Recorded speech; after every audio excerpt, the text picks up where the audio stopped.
મિત્રો, લીંબડી તાલુકાના ખાંડિયા ગામે રામજી જબરો રહેતો હતો. જાતનો પટેલ હતો અને તેને ગરીબાઈ કેવી કે ઘરમાં ખાવા ધાન નથી. એની પાસે માં મેલડી સિવાય બીજો કોઈ આધાર નથી. અને બીજી બાજુ રાણપુર તાલુકાનું આલમપુર ગામમાં એક રાવળદેવ રહે અને 3 દીકરીઓ છે. 2 દીકરીઓના લગ્ન લેવાયા છે અને રાવળદેવ પાસે ખાવાખોરી ઝાર નથી.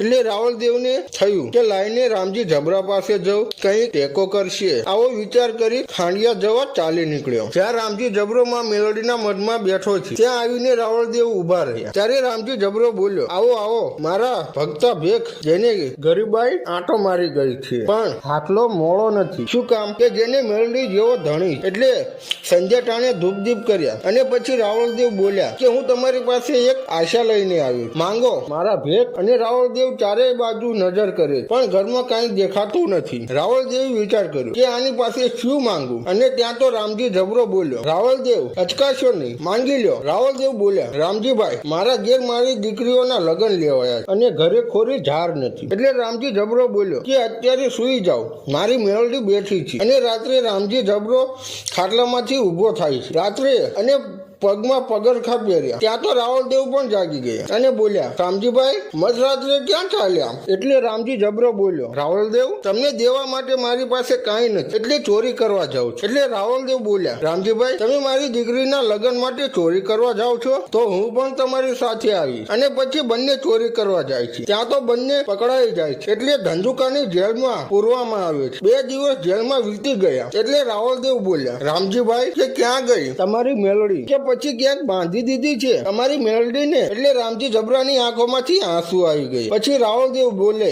હે મારા રામજી જબરાની મેલડી, અમને અહીંથી છોડાય તો હું ભગો ભેગ પૂછીશ. અને દિવસ 10 વાગ્યાનો સમય થયો. ત્યાં તો 70 વર્ષની ડોશી થઈને રામજી જબરાની મેલડી આવી. રામજી જબરાને અને રાવળદેવને છોડાયા. તો મિત્રો, આવા કામ છે મારી માં મેલડીના.